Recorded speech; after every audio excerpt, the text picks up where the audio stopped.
मैं हवलदार Prathamesh Gupta 106 engineer regiment.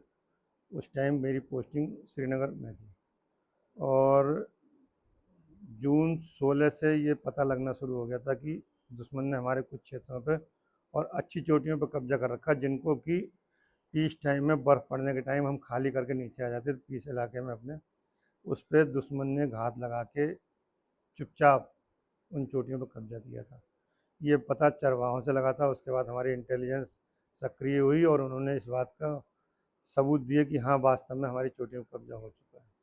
जब बर्फ़ पिघली जून के बाद मई के बाद जून से ये लड़ाई शुरू हो गई।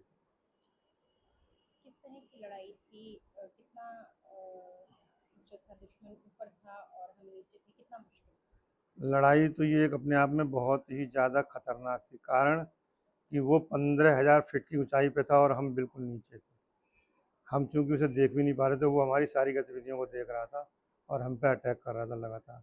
शुरू शुरू में तो नुकसान हुआ, लेकिन जब हमारी फ़ौज ने वहाँ पे पहुँच के चारों तरफ से दुश्मन को घेरा, हर तरफ से अटैक किया, तो दुश्मन पस्त हुआ और आखिर एक दिन विजयश्री हासिल की वहाँ पे। आप रास्ता बनाते थे, आपकी यूनिट वहाँ रास्ता बनाती थी, बंकर्स बनाते थे, कितना मुश्किल था दुर्गम पहाड़ियों में, ऊपर से दुश्मन जब सर पे बिल्कुल बैठा हुआ था। काम तो बहुत कठिन था, लेकिन ये काम सब अपने आप को सुरक्षित रखते हुए ये करना पड़ता था। और जब ये सब काम होते तो सब रात में ही होते थे। उस टाइम हमारे पास इतने संसाधन नहीं थे जो हम बहुत कुछ कर सकें, लेकिन फिर भी मेन पावर और जो साधन थे, उन साधनों का इस्तेमाल करते हुए रात रात में पत्थरों को, बड़े बड़े पत्थरों को हटाना, जो छोटे छोटे नदियाँ या नाले पड़ते थे उनके ऊपर पुल बनाना, रास्ता फौज को आगे एडवांस करने के लिए बहुत कुछ करना पड़ता था और वो सब रात में ही करते थे। क्योंकि कुछ सपोर्ट बहुत पीछे से मिलती थी आरटी वगैरह की, अगर कभी दुश्मन का हैवी फायर होता था तो आरटी हमें सपोर्ट करती थी। उसके साथ साथ हम अपना काम सकुशल निपटाते रहते थे। कैजुअल्टियाँ तो हमारे यहाँ नहीं हुई, लेकिन हाँ, सामान का नुकसान जरूर होता था। क्यों? जिस जगह पे आवाज़ होती थी दुश्मन वहीं पॉइंट फायर मार देता था। हम लोग जो होते थे वहाँ से 10-20 मीटर दूर होते थे और अपने छुपाव में होते थे, इसलिए जानी नुकसान कम होता था, लेकिन माली नुकसान बहुत होता था। जंग पे जब जाते हैं, चाहे सैनिक हो या कोई भी हो, क्या आप लोगों को भी जंग के लिए तैयार रहने के लिए बोला गया? सेना में एक सबसे नीची रैंक और सबसे नीचे काम करने वाले तकवे से लेकर अधिकारी वर्ग, बेशक वो जर्नल भी साथ क्यों ना हो, सबके लिए लड़ाई की ट्रेनिंग दी जाती है और सबको हर समय लड़ने के लिए तैयार रखा जाता है। उस क्षेत्र में हम 15 कोर के अंदर आते थे। हमारे यहाँ सभी को हथियार इशू हो गए थे कि कब किसको किस टाइम मूव करना है। उसकी सारी प्लानिंग कोर से होती थी और उसी हिसाब से सब चलते थे। लड़ने के लिए सब हमेशा तैयार रहे।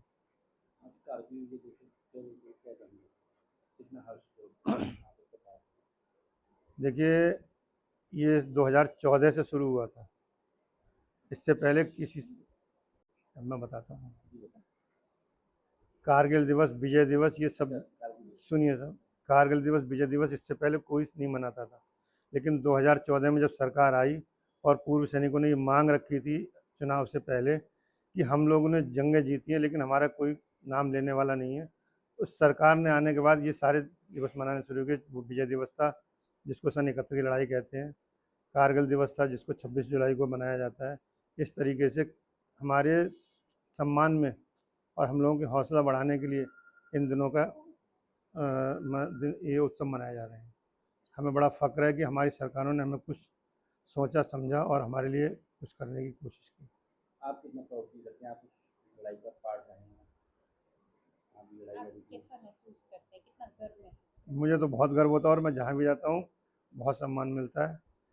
मैंने बताया कि मैं अपने किसी एप्लीकेशन में या किसी काम के लिए कोई चिट्ठी भी लिखता हूँ तो उसके नीचे कारगिल विजेता अवश्य लिखता हूँ। उसका मुझे बहुत बहुत ज़्यादा मतलब लाभ मिलता है।